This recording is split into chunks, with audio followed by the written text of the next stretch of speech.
स्वागत है आपका। आप देख रहे हैं इंडिया टीवी। प्रधानमंत्री नरेंद्र मोदी ने आज 10वीं बार देश के नाम लाल किले की प्राचीर से अपना संबोधन दिया है। प्रधानमंत्री नरेंद्र मोदी के संबोधन की बड़ी बातें क्या हैं, विपक्ष के सवालों का जवाब क्या है, यही बताने के लिए हमारे साथ जुड़ चुके हैं खास मेहमान केंद्रीय मंत्री हरदीप पुरी। स्वागत है आपका हरदीप जी इंडिया टीवी पर, और बहुत बहुत शुभकामनाएं आपको स्वतंत्रता दिवस की। बहुत बहुत धन्यवाद आपको भी बहुत बहुत शुभकामनाएं। हरदीप पुरी जी, आज जब प्रधानमंत्री नरेंद्र मोदी लाल किले की प्राचीर से बोल रहे थे तो सबसे बड़ी बात उनकी जो सबके जहन में है, जिस पर विपक्ष सवाल भी खड़े कर रहा है, वो है प्रधानमंत्री का ये कहना कि अगले साल फिर मैं लाल किले की प्राचीर से झंडा भी फहराऊंगा, अपनी सरकार की उपलब्धियां भी बताऊंगा, देश कितना आगे गया ये भी बताऊंगा। सवाल ये कॉन्फिडेंस है या जो विपक्ष कह रहा है कि ये तो बस अति उत्साह है, इससे ज्यादा और कुछ नहीं? प्राची जी, उनको हैरानगी क्यों हो रही है इस बात पे? माननीय प्रधानमंत्री जी जब भी कुछ कहते हैं, जब भी कुछ वो पोजीशन लेते हैं तो बहुत सोच समझ के, उस पे तैयारी करके, उस चीज को स्टडी करके, जो आज तक पिछले 9 साल में माननीय प्रधानमंत्री जी ने कोई निर्णय लिए हैं और कोई योजना इम्प्लीमेंट की है तो बड़े इफेक्टिव इंप्लीमेंटेशन होती है। पहले तो प्रेपरेशन सॉलिड होती है, फिर इफेक्टिव इंप्लीमेंटेशन होती है। हुआ क्या है कि पिछले 9 सालों में हमारी जो अर्थव्यवस्था है, हमारी डोमेस्टिक सिचुएशन, हमारी position in the global economy, उसमें एकदम बहुत तेजी से विकास के कारण उसमें सुधार हुआ है। तो माननीय प्रधानमंत्री जी देख रहे हैं और वो बड़े कॉन्फिडेंस से उन्होंने कहा है, this is confidence based on work, this is not confidence based on some hearsay. वो कहते हैं कि हमें यकीन है, हमें विश्वास है कि आने वाले 1-2 सालों में हम विश्व भर में 3 सबसे बड़ी अर्थव्यवस्थाओं में से भारत एक होगा। तो इसमें कॉन्फिडेंस है बेस्ड ऑन एम्पिरिकल एविडेंस। अब इसमें कुछ ऑपोजिशन वाले कहते हैं पहले उनको कैसे पता है कि भारत की एक अर्थव्यवस्था वहां पहुंचेगी। अरे भाई, आपने रोकी रखी। अभी माननीय प्रधानमंत्री जी उस पे बड़े ग्रैन्युलर, बड़े डिटेल में जाके उनको विश्वास है कि हम आगे बढ़ेंगे। अच्छा, उनको कैसे पता है वो चुनाव में आएंगे? भाई साहब, आप देखते जाइए 2024 में जो माननीय प्रधानमंत्री जी ने कहा कि रेड फोर्ट से वो देश को संबोधित करेंगे, वो इसलिए कह रहे हैं कि माननीय प्रधानमंत्री जी को विश्वास है कि उन्होंने जैसे गुड गवर्नेंस को, which means delivery of goods and services, जो हमारे भाई लोग हैं जो क्यू में आखिर में खड़े हैं, उन तक लाभ पहुंचाना। आज देख लीजिए आज की स्पीच में क्या क्या उन्होंने बोला। उन्होंने ये कहा है कि 13 से लेकर 15,000 करोड़ सितंबर 17 को जब विश्वकर्मा जयंती मनाई जाती है, उस समय जो हमारे भाई लोग हैं, बहनें हैं, जो अपने हाथों से काम करते हैं, वेदर वो तरखान हो, गोल्डस्मिथ हो, चाहे वो ट्रेडिशनल टूल्स एंड स्किल्स इस्तेमाल करते हो, उनकी सहायता और सपोर्ट के लिए एक ऐसी स्कीम लाई जाएगी। उन्होंने जो जन औषधि केंद्र हैं देश में, इस समय कुछ 10,000 हैं, उसको बढ़ा के 25,000 जन औषधि केंद्र बनाए जाएंगे। आपने, माननीय प्रधानमंत्री जी ने यह भी कहा कि अभी तक जो 10,000 जन औषधि केंद्र बने हैं उसके कारण लोगों की 20,000 करोड़ बचत हुई है। उन्होंने और भी कई चीजें कही हैं कि हमारी 2 करोड़ हमारी जो लखपति दीदियां होंगी, जो हमारी बहनें हैं जो रूरल एरियाज में भी हैं, वो 2 करोड़ उनमें से 1 लाख रुपए से ज्यादा उनकी आमदनी होगी। देखिए, ये ग्रोथ, ये महिला सशक्तिकरण, ये सब उस जॉनर की है। तो एक तरफ माननीय प्रधानमंत्री जी को जो पिछले 9 साल के विकास के आंकड़े हैं वो देश के सामने हैं, और आगे वो क्या करने जा रहे हैं अगले 1 साल में, और 2024 के बाद तो फिर एक प्लान रोल आउट होगा। तो हमारे जो वोटर हैं उनके सामने 2 मॉडल्स होंगे। एक तो माननीय प्रधानमंत्री जी का विकास का मॉडल, और दूसरा हमारे जो विपक्ष में हमारे मित्र लोग हैं जो आज हमारे विरोध में है, कल जब वो ज्यादा फ्रस्ट्रेशन लेवल बढ़ जाएगा शायद फिर वो हमारी तरफ आने की कोशिश करें।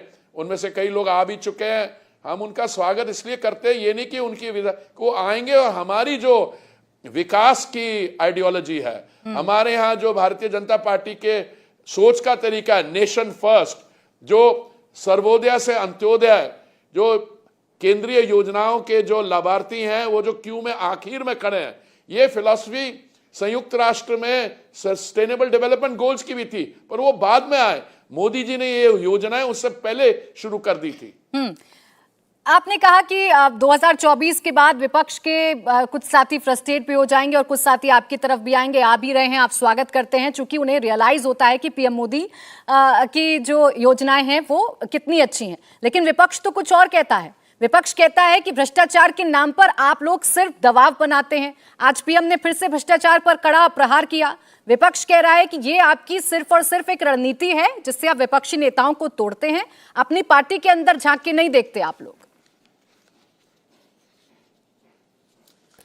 देखिए, मैं अभी मंत्रिमंडल में तो पिछले 6 साल में मैं जुड़ा हूं, पर उसके पहले मैं 39 इयर्स, करीब 40 साल मैं सिविल सर्वेंट भी था। और उस समय क्या होता था, किस किस्म की गवर्नेंस होती थी, और उस समय क्या एक पूरी नई भाषा भ्रष्टाचार की बनाई गई। क्या कहते थे, 2G, CWG, कोल, उसके कुछ भ्रष्टाचार के केसेस आज 6 साल बाद दर्ज हुए, कुछ लोग अभी कैद जा रहे हैं। देखिए, ऐसा है, हम केस नहीं बनाते, पर अगर कोई कानून के खिलाफ जाता है या कुछ करप्शन भ्रष्टाचार में पकड़ा जाता है, तो अगर विपक्ष का ये कहना है कि जो एजेंसीज जिनकी जिम्मेवारी वो अपनी काम नहीं करें, ये तो होगा नहीं।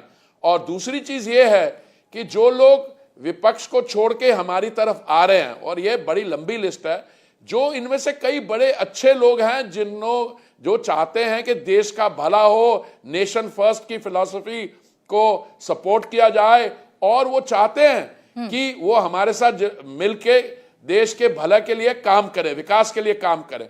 पर कुछ और लोग हैं जो विरोध में इसलिए हैं कि उनका 1 पॉइंट प्रोग्राम है, किसी तरीके से उनको सत्ता में आना है। तो मैं तो यही कहूंगा, I can wish them the best of luck. और देखिए, मैन लिव्स ऑन होप। इनमें से कई ऐसे लोग हैं जिनको कईयों को तो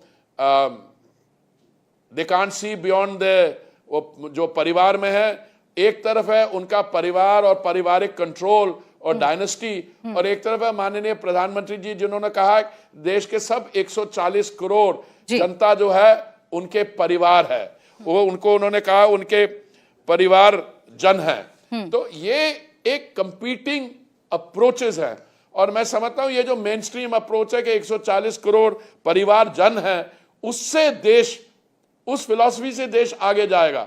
बाकी आपस की इनकी कितनी फॉल्ट लाइंस हैं और कितनी मजबूत, या इसको अपॉर्चुनिस्टिक अलायंस कह लें या मैरिज ऑफ कन्वीनियंस कह लें, पर अभी 1 महीने में एक बार मीटिंग होती है, हर मीटिंग में कुछ ना कुछ नई बातें आगे आती हैं। तो हम तो इनको we wish them the best of luck. ठीक है हरदीप जी, महंगाई एक बड़ी समस्या है इस देश के सामने। प्रधानमंत्री ने अपने संबोधन में महंगाई को शामिल भी किया और यह भी बताया कि महंगाई को कम करने के लिए आप लोग क्या कर रहे हैं। महंगाई कैसे आती है, पीएम ये भी बता रहे थे कि जब सामान इंपोर्ट होता है तो महंगाई भी इंपोर्ट होती है। लेकिन ये आम जन तक संदेश कैसे पहुंचेगा? उनके अंदर तो ये बेचैनी है कि महंगाई कब कम होगी, हमें कब आजादी मिलेगी महंगाई से।